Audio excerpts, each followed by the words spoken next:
Por eso tiene razón Aristóteles, el hombre es un animal político, y lo es, porque no es un felino. Necesita de la sociedad, se dé cuenta o no se dé cuenta.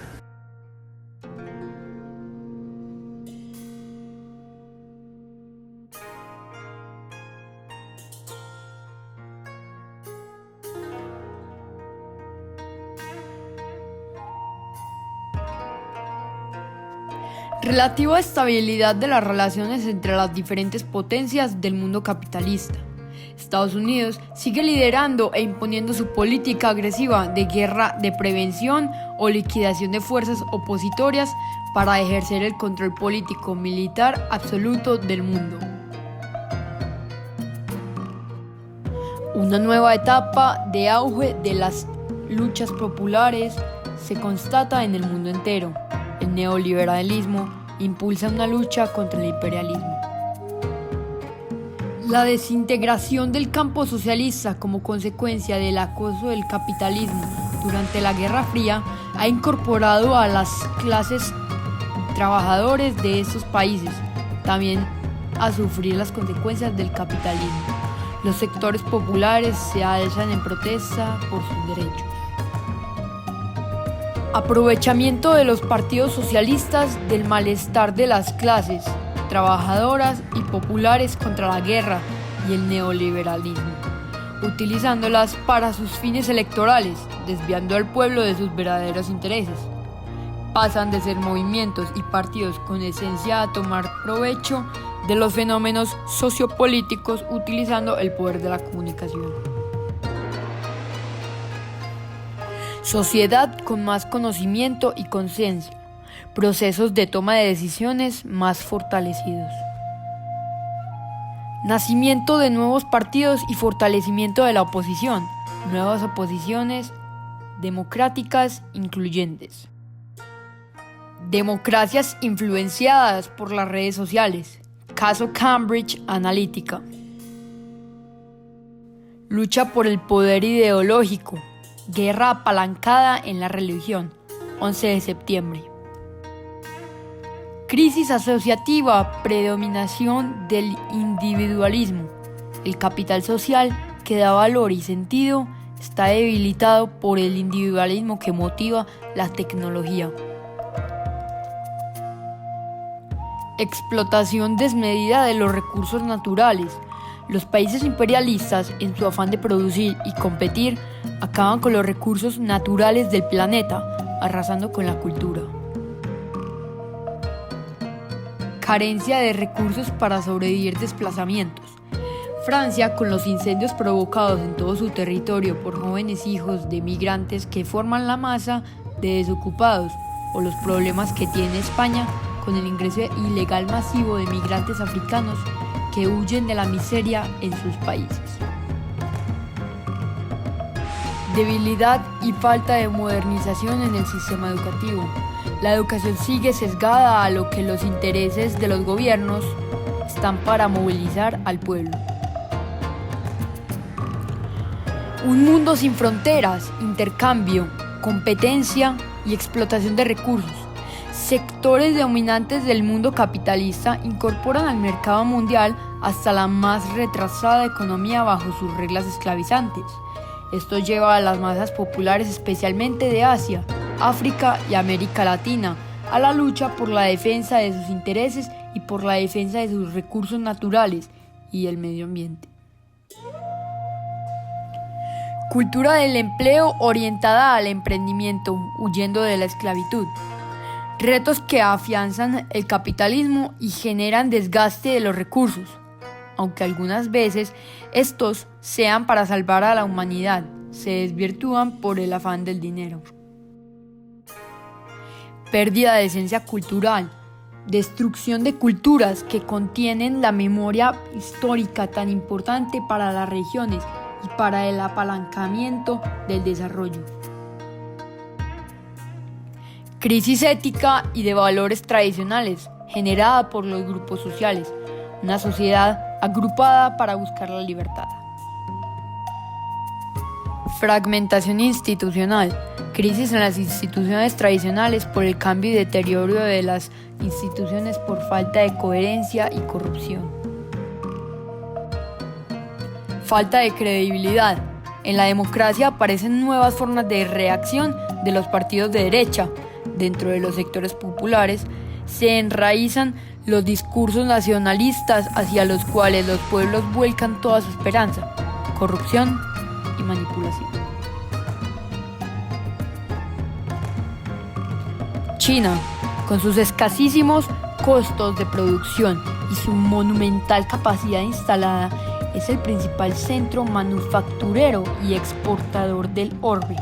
Estados Unidos y la UE y Japón son las potencias aportadoras de los capitales y de las marcas, además de receptoras de las ganancias de los capitales transnacionales. Esclavitud, poder, ausencia de control y convivencia.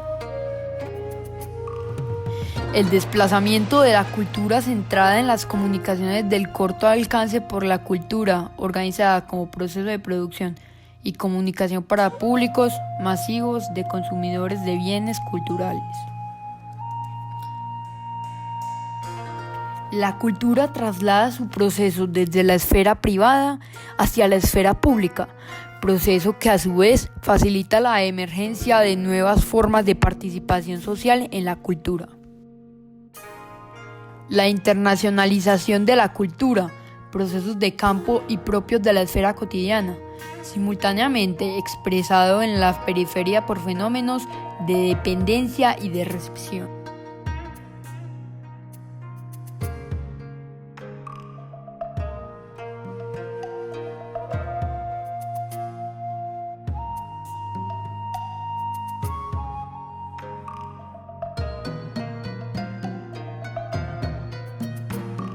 Bueno, hola, muy buenos días. Hoy nos encontramos con Miguel Jaramillo, consultor político. Miguel, ¿te puedo hacer una pregunta? Claro, Pablo, adelante. Mira, ¿cómo desde los diversos fenómenos sociopolíticos actuales en la sociedad podemos evidenciar las transformaciones políticas, económicas, sociales y culturales del mundo moderno? Bueno, Pablo, yo te voy a dar la pregunta en dos respuestas. Una es cuáles son esos fenómenos sociopolíticos que hoy está viviendo el mundo y particularmente América Latina, que es donde vivimos nosotros. Yo lo resumiría en tres fenómenos. Uno es el fenómeno fundamentalmente de una lucha entre Estados Unidos y la China, que se nota en cuanto a la hegemonía del dólar o la hegemonía de la moneda china. Esa confrontación sociopolíticamente nos está afectando mucho. Un segundo elemento que también se conecta con este tema es la crisis migratoria que vivimos en el mundo. ¿Qué está pasando con los países africanos, que muchos de ellos en la costa migran hacia Europa? ¿Qué pasa con los latinoamericanos que están migrando hacia Estados Unidos? Y la forma como el presidente Donald Trump y los imperialismos tratan de proteger o generar xenofobia a partir de esto. Lo que pasa en Colombia en relación con Venezuela y lo que pasa en muchos otros países donde se dan migraciones, un fenómeno que hoy es creciente y que habla de unos proteccionismos que a veces son agresivos y xenófobos. Y digamos que un tercer fenómeno de la política es que hoy hay una gran resistencia de los ciudadanos al establecimiento, a lo establecido. Hay una crisis de la política, de los políticos, pero también de instituciones que antes pensábamos que todo el mundo quería, como las empresas, como las iglesias, como las fuerzas militares. Entonces también hay una sensación de falta de hegemonía del establecimiento. Ahora, ¿cómo impactan fenómenos como estos a la gente de a pie? Pues ya lo decíamos en la respuesta, y es que la migración genera xenofobia.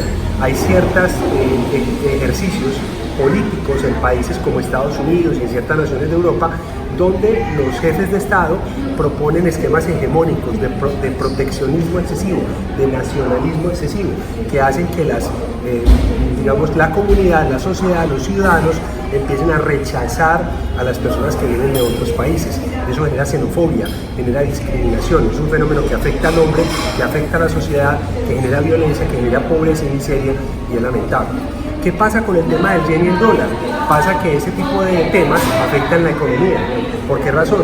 Porque los norteamericanos quieren que su moneda sea la hegemónica, la que maneja el mercado. Los chinos, que son la futura potencia, según dicen muchos expertos, quieren que sea el yen. En medio de esa confrontación se dan fenómenos de inflación, se dan fenómenos de deflación, se dan fenómenos a través de los cuales afecta eso la capacidad de ingreso de las personas, los salarios, y esto afecta la calidad de vida de todas las personas.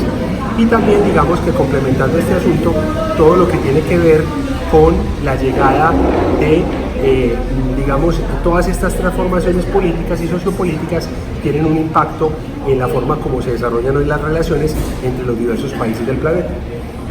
Miguel, cuéntanos de otro fenómeno que es la manipulación de la información. ¿Qué opinas sobre eso? Pablo, hay un tema muy delicado hoy en el mundo y es el manejo de la información.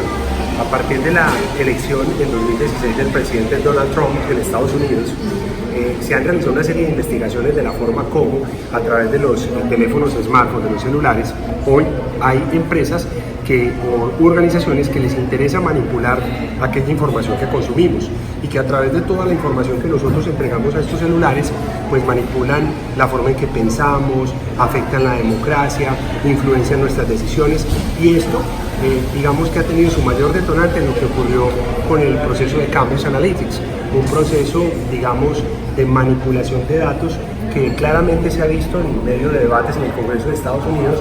Han estado involucradas redes sociales y grandes empresas que buscan estimular ciertas decisiones en nosotros y ciertas emociones en nosotros.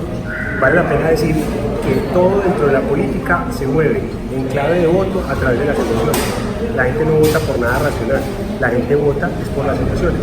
Entonces lo que ellos han hecho es manipular nuestras emociones a través de este tipo de dispositivos, y hoy hay un gran debate en el mundo que se pregunta hasta qué punto la democracia sí responde a la libertad nuestra de opinar sobre si nos gusta o no nos gusta un presidente o un candidato, o si estamos siendo manipulados por Facebook, Twitter, Instagram o cualquier otra red social. Bueno, muchas gracias. Con mucho gusto, Pablo.